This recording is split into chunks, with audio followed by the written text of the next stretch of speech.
What games come to mind when someone says Mario? The original Mario Bros, Mario Party, Mario Golf or Tennis? I think for most people, especially those who aren't as familiar with the franchise, think of Mario Kart. There are many great entries in the series. Double Dash, Wii, which is my personal favorite, DS, but there is one that stands out the most due to it being the first Mario Kart and also the one with the most horrendous item selection and CPU rubber banding. Like, dude, I'm in first place for a mile. Why is Luigi creeping up on me like this? Doesn't make sense. But the game is Super Mario Kart. Released in 1992 for the Super Nintendo, it was a smash hit amongst fans.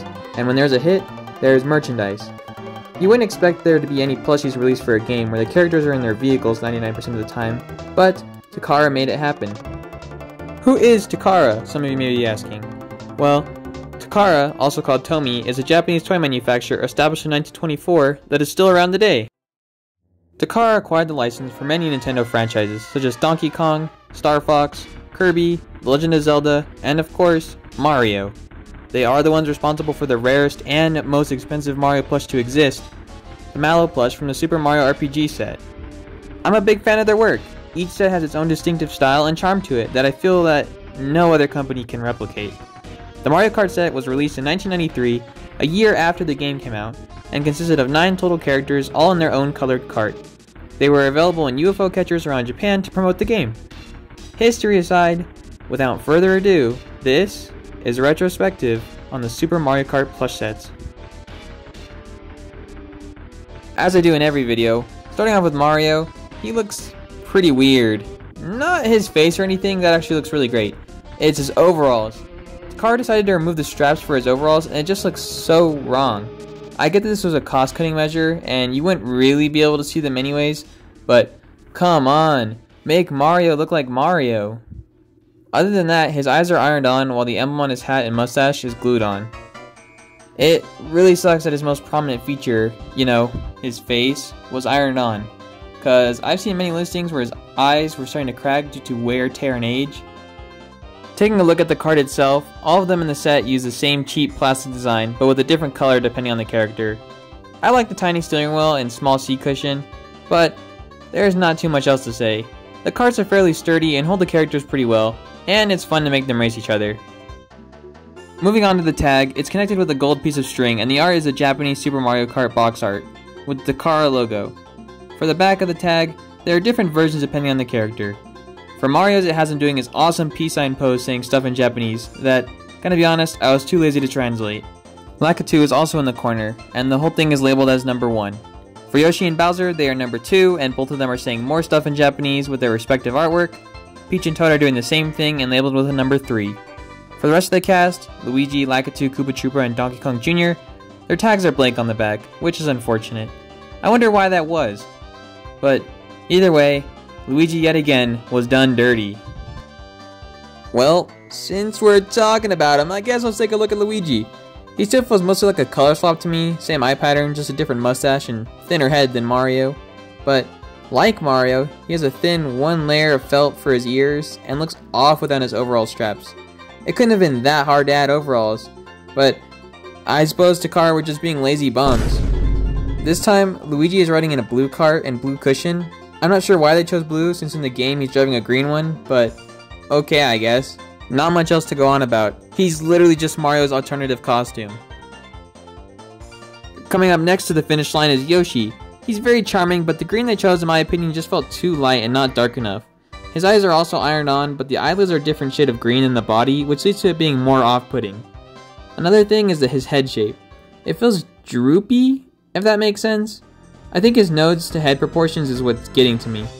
Other than those two things, which aren't really that major, Yoshi actually looks good. I enjoy his bright red shoes and a radiant smile. Plus, his card color is actually accurate. This is probably the best designed plush in the set. The mushroom guy is next. He looks pretty inaccurate, such as his card color. It's supposed to be red, not blue. And his vest goes all the way around his body. That's a huge design flaw that seems like it would have been a simple fix. And like everyone else, his eyes and mouth are ironed on, and the spots on his hat are glued on. I do enjoy his colon close parentheses smile though. It makes him seem much more filled with life, despite how simplistic it is. It's pretty hard to mess up Toad, but Takara did, so props to them, I guess. There isn't much more to say.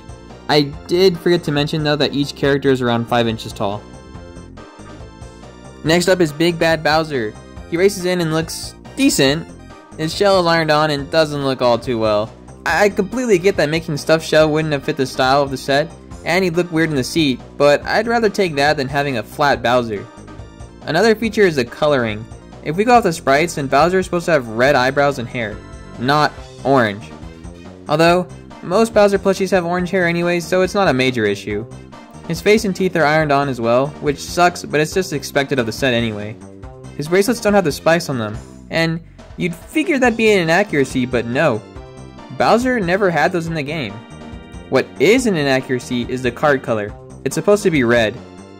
Overall, this is a very accurate plush, but the way it was made and the style brought down his design in my opinion. Now Princess Peach looks pretty spiffy.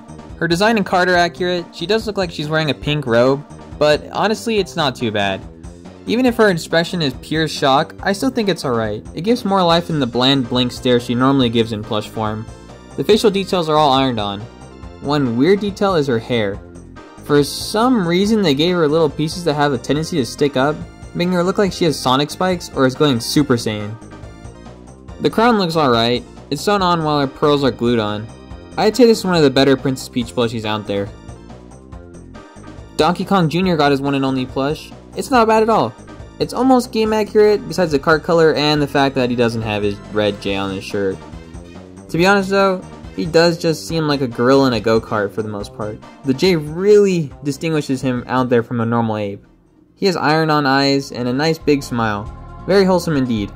This is a very simplistic plush since there isn't too much to Donkey Kong Jr.'s design anyway. The last racer is Koopa Troopa. He's probably my second favorite one in this set. Everything is accurate except for the card color and seat. The card is supposed to be green while the seat is blue.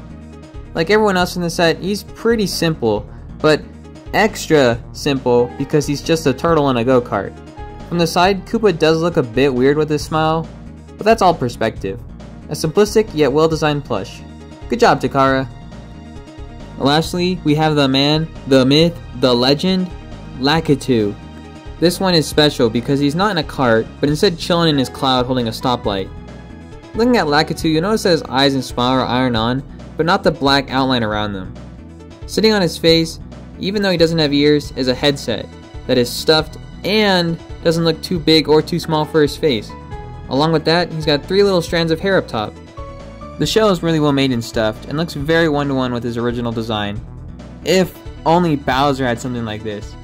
His hands are alright. They do a fine enough job making it look like he's tucked into his cloud instead of just being cloud and then head.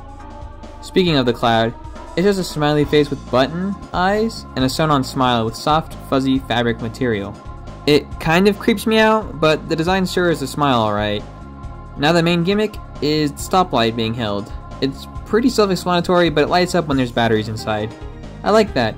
Not too many plushies in general have anything like this, so it's super unique.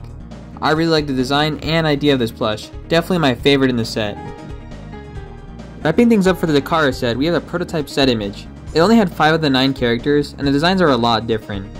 Mario has bigger eyes and they're cross-eyed. Yoshi has a darker green with new plastic eyes and a different colored cart. Peach has a very fish lips facial expression. Toad has smaller eyes and a different colored cart, but he still looks basically the same. Finally, Bowser is the most different compared to the final release. A whole new facial structure and face, with a different hair material as well. I much prefer the samples better than the final releases by far, especially Toad and Bowser, if only I can get my hands on them. Well, there you have it. Every Super Mario Kart. But Healer, that isn't the only set for the game. Banpresto had their own. Oh, yeah, you're right, Random Commenter, I forgot. So, Banpresto made their own versions also in 1993 that used essentially the same cart but different patterns. Banpresto made many toys and plushies for huge IPs and have been doing that for decades, so it's no surprise that they threw their hat in the ring. There are 3 plushies in the set, but we'll start with Mario as usual. And wow, I really like this version way better than Takara's. He's so much more filled with life and energy. Plus, he has his overall straps. It looks like his eyes and mouth were ironed on while the mustache was glued on instead. Another prominent feature is the flag he's holding. I think that was a great addition to give the plush, who's already in a cart, more of a Mario Kart feeling. I'm assuming the pattern was based off his celebration animation. I like it, definitely not bad at all. The tag looks almost the same, with it having the Japanese Super Mario Kart box art, but on the back is different, showing Mario, Yoshi, and Peach in their carts with some Japanese text that, again, I'm too lazy to translate. The second one in the set is Yoshi, who is a major improvement over Takara's, except for the fact that he always looks like he's looking up. The green is darker and more game accurate, and the eyes are now plastic with the same shade eyelids. He's also holding the checkered flag and looks great overall. My favorite in this line for sure. Lastly, Princess Peach. And what a glow up. Slay Princess. She has way more detail, especially in her very happy face.